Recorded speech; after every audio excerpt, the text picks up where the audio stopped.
Hello from New York, and welcome to the Music News at Noon on the Music Industry City Broadcast Network. This is where we look at the latest headlines in music, tech, and what's going on in the industry. We'll be starting the program in just a few moments, but first, some notes about today's program.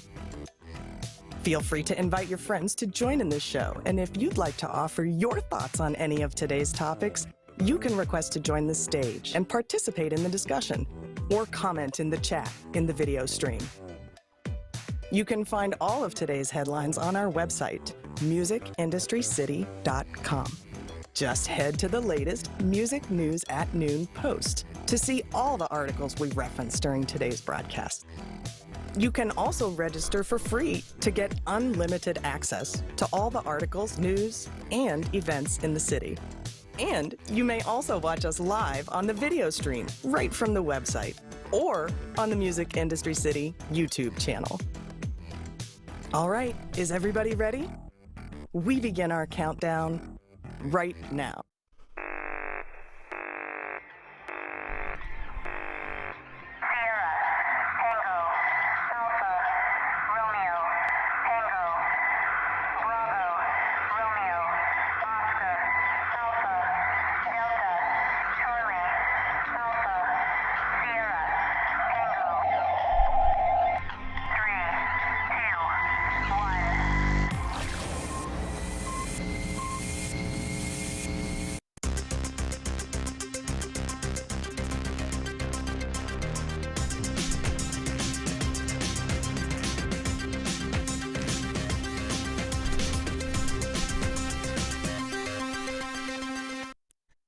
Hello and welcome. It's great to have you with us on this Wednesday. I'm Peter Schwing, and here's what's happening.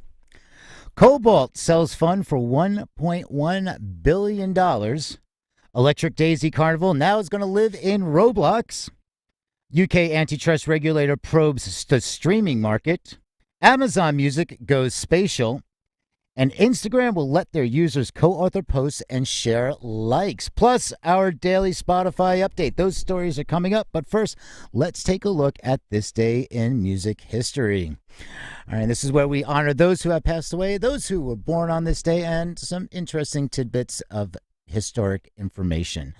On this day in 1977, Ronnie Van Zant, Steve Gaines, and Cassie Gaines from Lynyrd Skynyrd were all killed along with manager Dean Kilpatrick when their rented plane ran out of fuel and crashed into a densely wooded thicket in the middle of a swamp in Gillsburg, Mississippi. The crash seriously injured the rest of the band and crew who were due to play at Louisiana University that evening. In 1983, acknowledged as one of the most influential American guitarists of the 20th century, Merle Travis died of a heart attack at the age of 65. In 2007, Paul Raven, bassist with post-punk band Killing Joke, died of a suspected heart attack, aged 46, in Geneva, Switzerland, where he was recording. In memory. Born on this day, 1950, American singer and songwriter Tom Petty. He was the frontman of Tom Petty and the Heartbreakers, and was a founding member of the supergroup The Traveling Wilburys. 1958 brought us English musician Mark King. He's known as the lead singer and bassist from Level 42. And in 1971, Calvin brought us, at the time he was Snoop Doggy Dogg, or now he's just Snoop Dogg. 1978 brought us Paul Wilson, the bassist from Snow Patrol. And on this day in history, 1964, the Rolling Stones played their first live concert in France when they appeared at the Paris Olympia.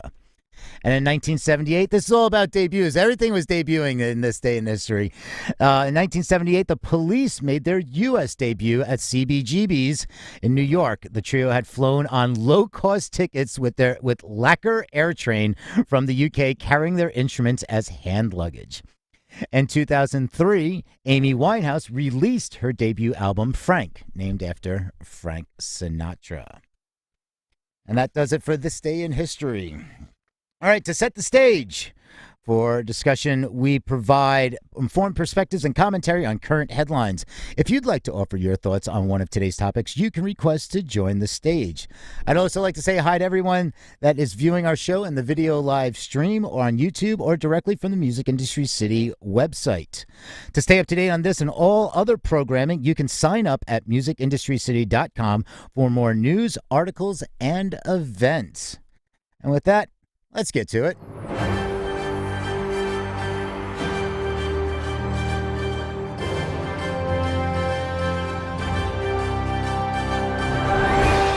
All right, we begin with this piece from Variety. To access all the articles referenced in today's show and throughout the week, visit musicindustrycity.com and view today's music industry news at noon post. And in that, you can also watch the video live stream. It's all embedded, so you can comment in there on the video chat. We'll see the comments. I can read them on air, and you can reference all the headlines that we are covering. All right, Kobalt Sells Fun Too with songs by The Weeknd, Lorde, and more to KKR venture for $1.1 billion.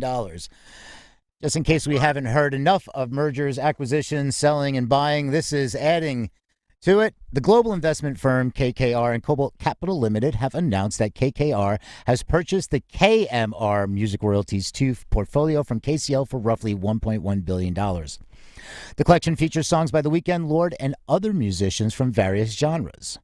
Kobalt Music Publishing, one of the world's leading publishers, will continue to administer and service the works in Fun Too, according to the announcement. It represents about 600 publishers, 25,000 songwriters, and over 700,000 songs, and is consistently among the top 3 publishing corporations. Continuing to grow on its award-winning music publishing company and worldwide digital collection society, AMRA, Kobalt says Billboard that reported the Kobalt KKR transaction earlier this month.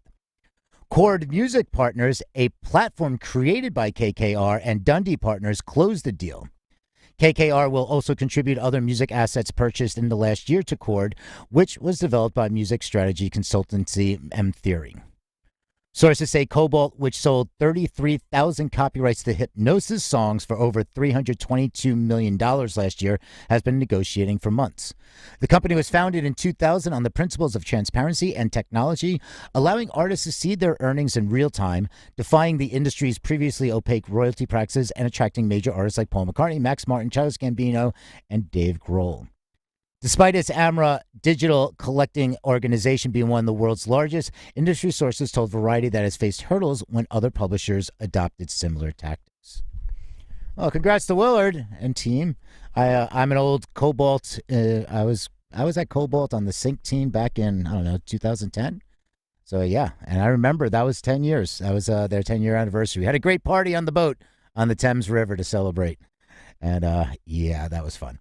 All right, so we're going to stick with the Variety. Liberty Media. So this is, now we're talking about selling. So Liberty Media sells entire iHeartMedia stake, ending bid to build media conglomerate. Liberty Media sold almost 6 million shares of a Class A common stock worth up to $150 million in an open market block trade, according to an iHeartMedia SEC filing. Between November 2017 and 2018 and February 2018, Liberty Media paid $490 million for $600 million in iHeartMedia debt. After iHeartRadio settled its debt, the bonds were converted to 6.9 million shares. Spokesperson for iHeartMedia told Variety, quote, "We appreciate Liberty's support for iHeartMedia, originally as a holder of debt, which then converted into a meaningful equity stake, and we are delighted that they received a good return on their investment." Liberty Media, led by John Malone, owns 78% of SiriusXM and 32% of Live Nation. The corporation renamed its 3 investments, which included iHeartMedia, Liberty, SiriusXM Group. They departed the radio industry by selling its iHeartMedia holdings. The iHeartMedia platform reaches approximately 90% of Americans monthly via podcasts, AM/FM radio stations, and online platforms. Again, iHeartMedia reaches 90%. That's amazing. Liberty Media's ownership in iHeartMedia, together with Live Nation and SiriusXM, have the potential to influence how American audiences interacted with and consumed live and recorded music. So, yeah, if you're hearing the same songs on all these platforms, well, that's iHeartMedia. All right, let's talk some tech. Roblox Metaverses. This is from Music Business Worldwide. Roblox's latest music move is a virtual version of dance festival Electric Daisy Carnival featuring 50-plus artists. EDC Las Vegas will be the first music event on Roblox, debuting in a new persistent experience called World Party. From October 23rd to the 25th, fans may virtually visit EDC at the Las Vegas Motor Speedway, including a virtual pre-show event on October 22nd. World Party opens today on October 20th. EDC on Roblox will feature 5 party all-night tents inspired by this year's festival concept, with over 50 artists broadcasting their performances across virtual stages. Those artists include Cascade, Zed, Alice in Wonderland, Louis the Child, and more. According to Roblox, quote, in the first ever persistent music festival on the platform, fans will be able to immerse themselves in the magic of EDC's festival stages and areas, such as Cosmic Meadow, Circuit Grounds, and Camp EDC. Performances will begin on Roblox starting 4 p.m. Pacific on October 22nd in a limited pre-show, with the majority of EDC sets to begin broadcasting the following day. Throughout the festival, the musicians will jump into the metaverse via server hopping and meet and greets inside the World Party experience. Pasquale Rotella, the founder and CEO of Insomniac, said, quote, to partner and create with the metaverse leader like Roblox is an exciting opportunity for Insomniac.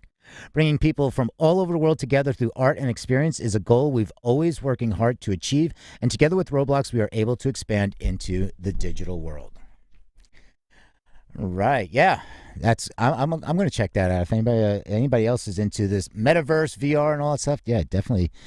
Everything it's really going to be interesting. I think they're going to do a great job. Hopefully, they will. All right, let's head over to the UK and TechCrunch, UK's antitrust regulator to probe music streaming market. The Competition and Markets Authority, CMA, said today that it will conduct a market study on music streaming as part of its efforts to increase competition in digital markets. It employs market research to discover and address competitive and consumer issues. If the CMA decides to intervene and apply corrective measures, it might impact how mobile app shops and music streaming giants like Apple Music and Spotify function in the UK in the future. The study scope is still unknown, but the regulator wrote to MPs that it will prioritize the work. And this is in the quote. On October 13th, the board considered initial proposals to carry out a markets project on music streaming. They agreed that the work in this area aligned with the CMA's prioritization principles and that it supported a strategic goal of the CMA to foster effective competition in digital markets, ensuring that they operate in a way that promotes innovation and consumer interest. It goes on much deeper than that, but I won't bore you. The action comes after a study by Parliamentary Committee last summer raised worries about the economics of music streaming, including prospective major music label domination and contractual obligations that might stifle innovation.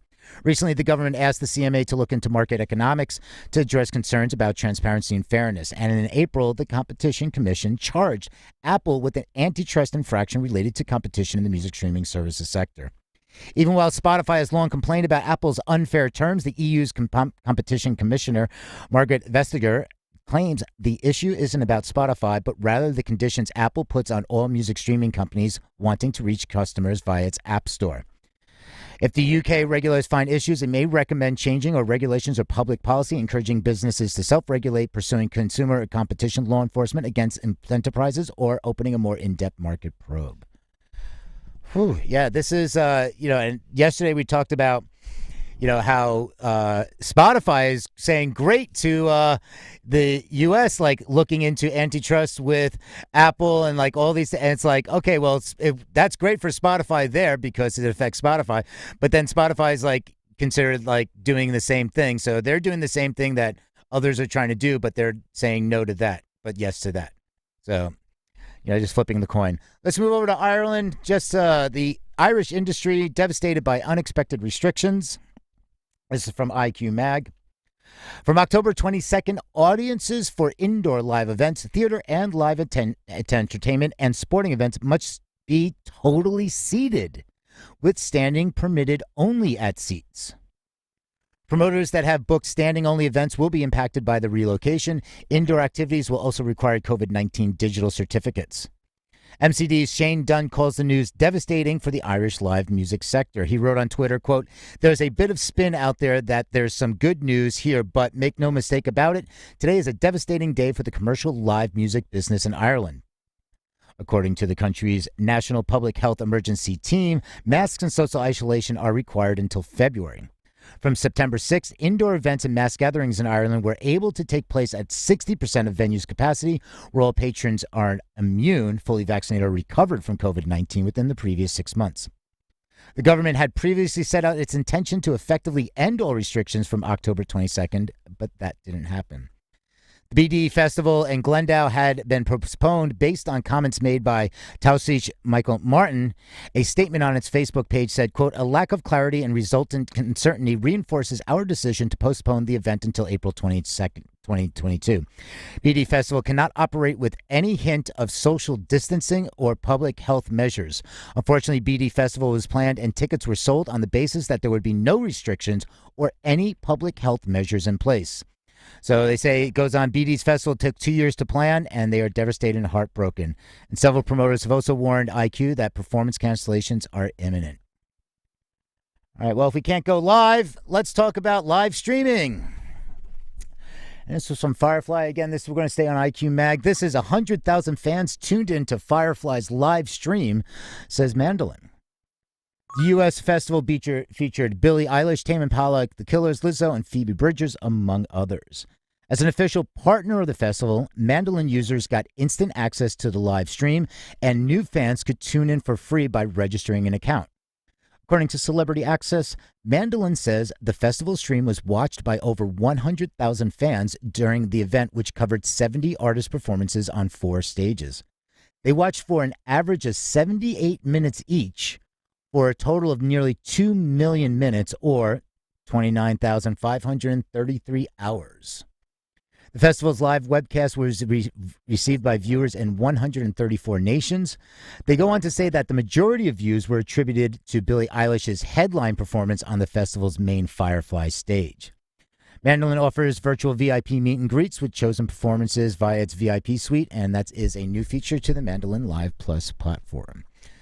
So people are tuning in to these live streams, and they're doing a great job of making them interesting. And I know there were some issues, servers, like, what these platforms capable of handling the load. And this one sounds like it went off really well. It's that was something that, people were concerned about right off the bat, and there were some issues in the past, but good for them. I know Mandolin also received a big chunk of investment money, so hopefully that's going to good use. All right, let's talk a few more things on tech here, tech and music. Google's new Pixel Pass subscription will include YouTube Music. And this is from Music Ally, so I'm going to be reading kind of like from their voice here. It's Music Ally speculated earlier this month that Google may soon release an Android equivalent of Apple One, which includes Apple Music. It has happened, or rather, Google announced the Pixel Pass plan yesterday at a press event introducing its latest Android headsets. Should I try saying that again? Pixel Pass plan at a press event. So let's say that 5 times really fast. Anyway, the prior leaks were spot on. Pixel Pass is a monthly membership that costs $45 or $45, depending on which of the 2 new smartphones you prefer. In addition to the phone, you get a Google Play Pass, which is Android's gaming subscription service, and deeper repair support for that fee. Now, for now, it's only in the U.S. Music Ally makes a great point here. The following. They go on to say it's time to evaluate big tech super bundles that incorporate music. Aside from the device, Pixel Pass competes with Apple One, no hardware, but bundles of services like Apple Music and TV, plus news and fitness. And Amazon Prime, included in the Prime Music service, plus ebooks, a premium Twitch subscription, a catalog of free ebooks, magazines, and comics, and free shipping for physical shopping. Clearly, music right holders support these super bundles, but the business strategies for allocating royalties among the many services have remained opaque. Music wins or losses in these very specialized attention economies. The numbers of the whole Amazon Music Unlimited service is 55 million customers at the start of 2020 and likely over 63 million by Q1 of 2021 imply that Prime Music is not a stumbling block to that expression. Apple One is still new, as is Pixel Pass, and it remains to see how successful they are sold and received. Yeah, this is really interesting because if you're bundling all these packages, where is the money going? Because now there's more slices in the pie, and that pie piece, not that much bigger. But when you have these bundles, now you're saying it's $55. If you would have each one individually, there's going to cost more, and then there's more money going to that particular division. Now, if you're bundling, they're giving you a discount. Now there's less money. So this is something of, a great point that, Music Ally brings up. And so, the longer they go on with the longer term question is what this means for pure play services competing with super bundles. What does it imply for companies like Spotify and Netflix if many individuals pay a single monthly fee for their smartphone and maybe other devices plus a slew of digital entertainment services? Will promoting super bundles inflame the anti-competition movement? So many questions, little answers, but it will be interesting to see how Pixel Pass and Apple One will function. And let's continue talking about Amazon Music. And this one is from The Verge. Amazon Music Unlimited users can now listen to spatial audio music tracks with their favorite headphone on Android and iOS devices. The company supports Dolby Atmos and Sony's 360 reality audio. The Atmos mixes are provided by the record label, so the immersive multidimensional audio experience should be largely similar between Amazon and Apple services, with the exception of head tracking, which Amazon does not support.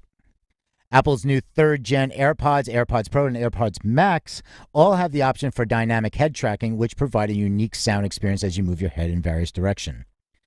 Amazon has offered spatial audio since 2019, but only on the Echo Studio and Sony's SRS RA5000. Now, it works with any headphone. The Amazon app shows an Atmos or 360 emblem when playing spatial audio recordings. And Amazon, like Apple and Tidal, claims spatial audio adds space clarity and depth not possible with traditional stereo music. So you can to access the lossless HD and Ultra HD audio recordings, Amazon customers must upgrade their accounts starting today. And Amazon stopped charging a fee for the lossless files on the same day Apple started streaming them. Good timing. But you had to add the functionality to your account. Now it's a regular feature for all Amazon Music Unlimited subscribers. Amazon claims over 75 million tracks in high def and millions in ultra high def. And this plan will cost $9.99 a month or $7.99 a month for Prime. And the single device plan does not support HD, Ultra HD, or spatial audio. All right, we just have a couple more here. Instagram. It's, as we like to say, not a week. Well, it seems like not a day goes by without a new feature rolling out. And there's a bunch of features rolling out this week, and I actually really like a couple of these. Instagram will let users co-author posts and share likes. So Instagram has now announced collabs, a new feature that enables two users jointly to control a single feed or reel. Also today, we'll begin testing a new way to add a nonprofit fundraiser to a post, and on Thursday, it will enable desktop photo and video posting, as well as new music-focused reel effects.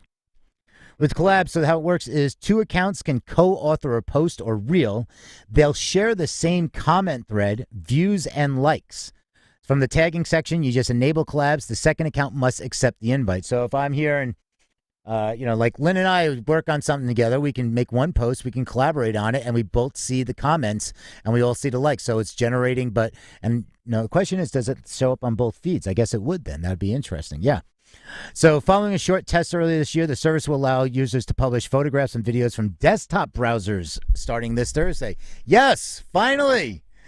And this, and as the article was saying, it's like it may seem like a basic feature, but Instagram's desktop capability is typically lagged behind its mobile apps. For example, it only added direct messages last year.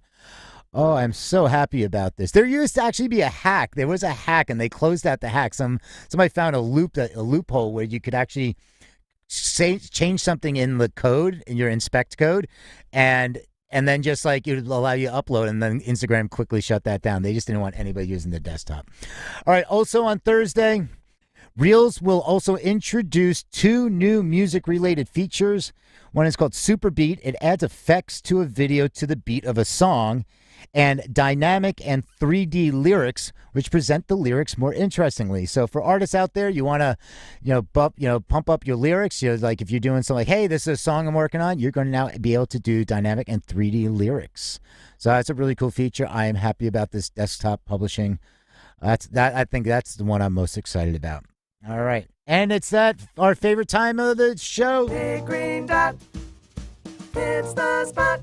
All right, and it's the Spotify spot. So make sure you go check out everything at musicindustrycity.com. If you want to follow along and see what the articles, you can check out the latest posts. It's right up there on the homepage. You can also watch the video live stream, but by clicking right in there, you'll see the video stream. You can go to musicindustrycity.com. It's also on the homepage, YouTube channel, Facebook, wherever there's video available. We're pretty much there, I think. Anyway, Spotify. They're going to let artists turn their profiles into a virtual merch table with a new Shopify partnership. All right, and this part, I like this, being able to, sell merch from your Spotify accounts, and Instagram has that, but again, it's another platform that has another way of doing something with something different, and for a DIY or DIAY, do it all yourself, or else again, it's another challenge. It's like we have more work to do. So here we go with the move as part of Spotify's new tools and resources to help artists turn listeners into fans, fan into superfans, and ultimately earn more. The integration comes after Spot launched its virtual event listing, tipping, and fans first email capabilities. Spotify teamed with U.S. retailer Merch Bar in 2016 to sell over 1 million goods from 35,000 artists. According to Spotify's FAQ, Shopify merch will replace any existing Merch Bar merch in the countries where the partnership is active. And artists will need to disconnect Shopify to show their Merch Bar again. So yeah, I gotta do a little loophole there, but once you get through that, you'll be able to set it up. While any artist can link their Shopify store during the beta period, only listeners in Australia, Canada, New Zealand, the UK, and the US will see it.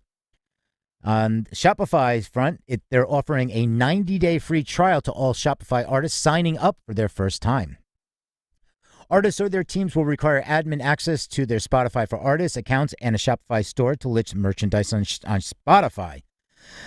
Artists can publish up to 250 products from Shopify to Spotify for Artists and choose up to 3 to show on their artist profile.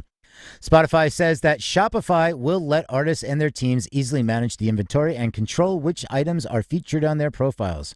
For example, out-of-stock items will be deleted automatically from the profiles. New merch releases can be shared with fans as soon as new music is released.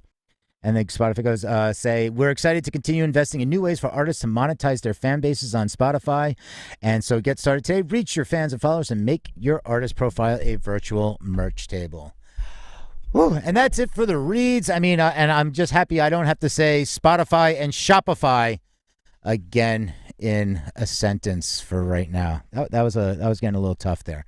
If anybody has any thoughts, they want to offer some commentary, feel free to raise your hand or in the chat there. That's tuning in. Hi, everybody that is tuning in. What's up in our video streams? And some interesting stuff. I'm looking at the more that Spotify talks about saying, here's all the things that artists can do. We can sell tickets. You can now have tipping. You can, now you can sell merch through our platform. So is this where Spotify, which I've been saying for years, is not a music streaming platform. It's an entertainment platform.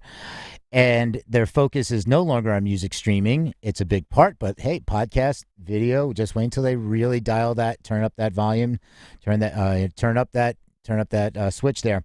They, is Spotify going to say, listen, we don't really need to pay as much in the streams because look at all these opportunities that we're giving for artists to make more money through our platform. And since people are already going to Spotify to listen to your music, it's easier to sell it as opposed to going to your website or going to another platform or clicking out.